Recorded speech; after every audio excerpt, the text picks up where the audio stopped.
السلام علیکم دوستو، انسائیڈ بائی معظم فخر میں خوش آمدید۔ دو اہم خبریں ہیں جو آپ کی خدمت میں پیش کر رہا ہوں۔ پہلی خبر تو یہ ہے کہ جہانگیر ترین صاحب کی ایک اہم ترین شخصیت سے ملاقات ہوئی اور اس ملاقات کے بعد ٹیلی فون کی ٹلیاں کھڑکنا شروع ہو گئیں اور ان ٹیلی فون کال سے کیا نتیجہ نکلا ہے اور کس کس کو ٹیلی فون کال گئی ہے، یہ کہانی میں بھی آپ کو آگے چل کے سناتا ہوں۔ لیکن دوسری خبر وہ بھی بہت امپورٹنٹ ہے اور وہ ہے نون لیگ سے متعلق ہے نواز شریف صاحب اور مریم نواز صاحبہ سے، کیونکہ ان کے لیے بہت جلد ایک خوشخبری متوقع ہے اور اس عمل کا آغاز ہونے والا ہے کل۔ آپ کو یاد ہوگا کہ 14 مئی کو میں نے ایک ویلاگ کیا تھا جس کے اندر میں نے آپ کو بتایا تھا کہ مریم نواز شریف صاحبہ اور نواز شریف صاحب کے لیے بند دروازے کھلنے کا ٹائم آ گیا ہے اور اب بند دروازوں کے کھلنے سے ان کو ریلیف ملے گا اور اب کل سے اس عمل کا آغاز ہونے والا ہے۔ وہ کس طرح وہ ثابت ہوتا ہے اس طریقے سے کہ ایک ٹویٹ ہے جو اس وقت آپ کی سکرین پر آپ کو میں پیش کر رہا ہوں، اور وہ ٹویٹ ہے ارشد شریف صاحب کا جو نون لیگ کے مخالف ترین اینکرز مانے جاتے ہیں، اور وہ اس بات کا اشارہ دے رہے ہیں کہ کل سے اسلام آباد ہائی کورٹ کے اندر مقدمات لگنے والے ہیں مریم صاحبہ کے اور نواز شریف صاحب کے العزیزیہ ایون فیلڈ اور فلیگ شپ ریفرنسز کے حوالے سے۔ نواز شریف صاحب اور مریم صاحبہ نے چیلنج کی ہوئی ہے اپنی سزائیں کہ ہم کو غلط سزا دی گئی، جبکہ نیب کی طرف سے یہ پلی لی گئی ہے کہ یہ سزائیں کم دی گئی ہیں، ان سزاؤں کو بڑھایا جائے۔ اب ارشد شریف صاحب نے جو ٹویٹ کیا ہے جو اس وقت آپ کی سکرین پر بھی موجود ہے، اس ٹویٹ میں ان کا یہ کہنا ہے کہ ایون فیلڈ العزیزی اور فلیگ شپ ریفرنسز کی سماعت کل سے اسلام آباد ہائی کورٹ میں ہو رہی ہے۔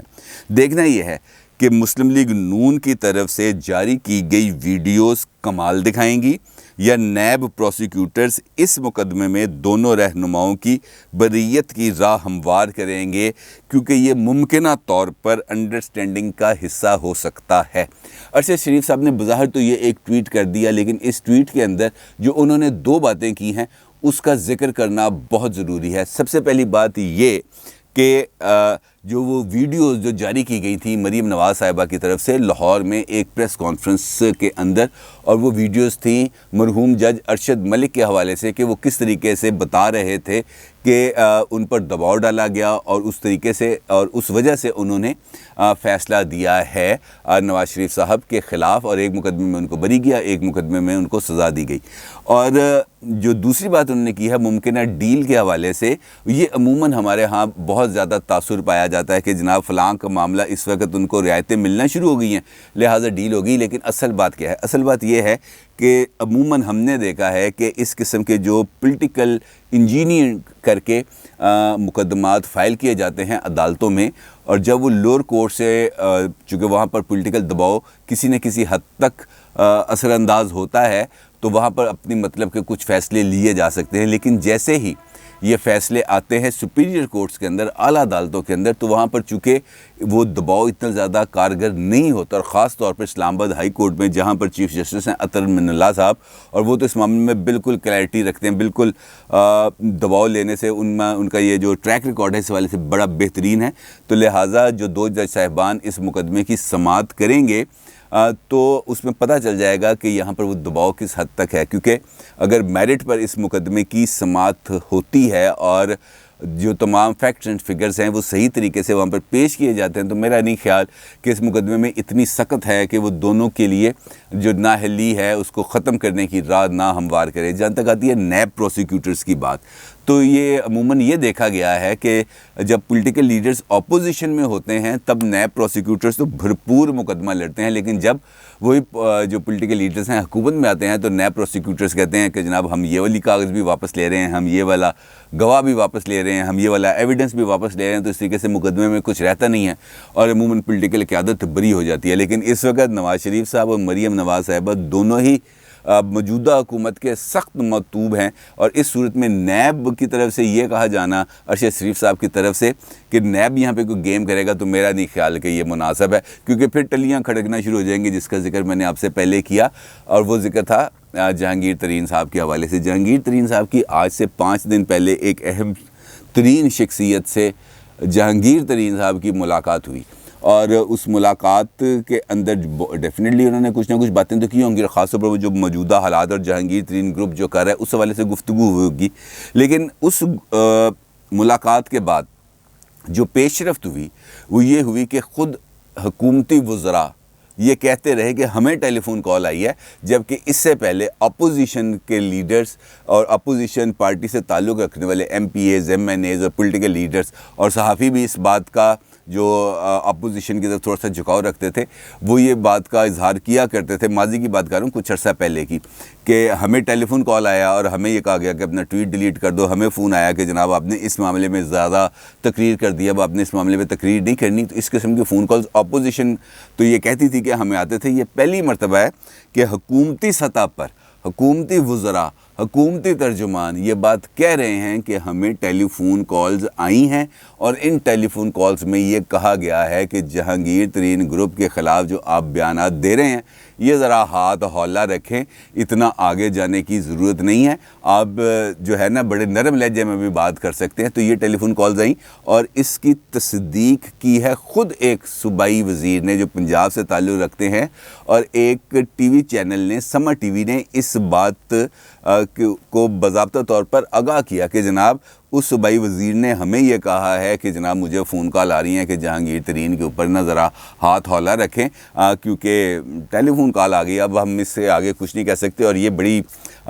حیرت کی بات ہے. ان کا وزیر صاحب کا یہ کہنا تھا کہ بڑی حیرت کی بات ہے، ہن سانوں بھی فون کال آن گے. تو یہ تو ایسا ہوتا ہے بھائی، جب دن بدلتے ہیں، جب وقت بدلتا ہے تو ایسے ہی ہوتا ہے، دایاں بایاں ہو جاتا ہے، بایاں دایاں ہو جاتا ہے، کبھی کے دن بڑے کبھی کی راتیں، اور سیاست کے اندر ایسا ہوتا ہی ہے. اور یہی وجہ ہے اس وقت اگر ہم دیکھیں تو کل کا دن اور آج کا دن، ان 24 گھنٹوں کے دوران 3 اہم ڈیولپمنٹس ہوئی. ایک ڈیولپمنٹ یہ ہوئی کہ فواد چودھری صاحب آئے لاہور، اور لاہور آ کر انہوں نے جہانگیر ترین گروپ کے چند MPAs, MNAs اور منسٹرز کے ساتھ ملاقات کی، اور ان کو یقین دلایا کہ آپ کے تمام مسائل کو حل کیا جائے گا. ان کے ساتھ موجود تھے عامر کیانی صاحب، جو ایک وقت میں ہمارے صوبائی وزیر رہ چکے ہیں، اور دوائیوں کی قیمتوں میں اضافے کی وجہ سے اور کنٹرول نہ کرنے کی وجہ سے ان کو وزارت سے ہٹایا گیا تھا، لیکن وہ قیمتیں آج تک کم نہیں ہوئی، لیکن یہ پھر فعال ہو گئے. تو عامر کیانی صاحب ان کے ساتھ آئے. لیکن ایک اور ملاقات ہوئی، اور وہ ملاقات رہ گئی خفیہ. وہ ملاقات ہوئی تھی بیرسٹر علی ظفر کی. بیرسٹر علی ظفر کی نہ صرف ملاقات ہوئی جہانگیر ترین صاحب سے، بلکہ ان کی ملاقات ہوئی جہانگیر ترین صاحب کے وکیلوں سے، اور اس کے بعد ان کی ملاقات ہوئی جہانگیر ترین صاحب کی فائنینشیل ٹیم کے ساتھ. اور اس ملاقات کے بعد ان کی ایک اور ملاقات ہوتی ہے، اور وہ ملاقات ہوتی ہے لاہور میں اس ٹیم کے ساتھ، ایف آئی اے کی اس ٹیم کے ساتھ جو جہانگیر ترین کے تمام معاملات کی جانچ پڑتال کر رہی ہے، ان کا جائزہ لے رہی ہے. اب جو فواد چودھری صاحب علی جو ایک پولیٹیکل فیس ہے اس سارے معاملات میں، اس کی ملاقات کے بارے میں تو میڈیا میں ہر جگہ پر چرچا ہو گیا. لیکن جو علی ظفر صاحب کی ملاقات ہے، اس کا کسی جگہ پر کوئی ذکر نہیں آیا، جبکہ یہ ملاقات بھی اپنے اندر بہت زیادہ اہمیت رکھتی ہے، کیونکہ جہانگیر ترین گروپ یہ بات بارہا کہہ چکا ہے کہ علی ظفر صاحب جو رپورٹ دیں گے ہم اس رپورٹ پر عمل کریں گے، اور اس رپورٹ پر ہمیں اعتماد ہوگا. اب علی ظفر صاحب کو جو ایف آئی اے نے رپورٹ دی ہے، ایف آئی اے نے اپنی رپورٹ میں کہا، جو ڈاکٹر رضوان صاحب جن کو ہٹایا گیا تھا جو واپس آ گئے تھے، تو ڈاکٹر رضوان صاحب کا یہ کہنا ہے کہ جناب جو رپورٹ میں نے آپ کو پہلے دی ہے وہی رپورٹ آپ مجھ سے دوبارہ لے لیں، لیکن جو بات میں نے آپ سے کہہ دی ہے وہ بات ابھی تک بالکل ویسے ہی ہے. ہم 100% مطمئن ہیں کہ جہانگیر ترین صاحب کے خلاف جو چارجز ہیں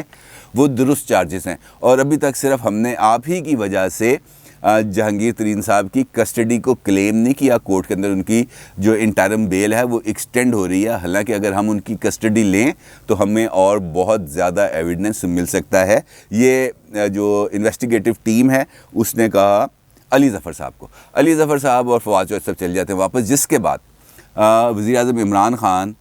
بلا لیتے ہیں کور کمیٹی کا اجلاس، جو آج شام کو ہوا. کور کمیٹی کا اجلاس عمران خان کی صدارت میں بنی گالہ کے اندر، اور اس اجلاس کے اندر وزیر اعلیٰ پنجاب بھی موجود تھے، فواد چودھری بھی موجود تھے، بابر اعوان باقی تمام لوگ اس میٹنگ کے اندر موجود تھے. اس میٹنگ کے اندر پرائم منسٹر نے ایک مرتبہ پھر یہ بات کہی ہے کہ ہم پریشر نہیں لیں گے، اور کسی پریشر گروپ کے زیر اثر آ کر ہم کسی بھی قسم کا کمپرومائز نہیں کریں گے. دوسرا یہ انہوں نے یہ بھی کہا کہ اگر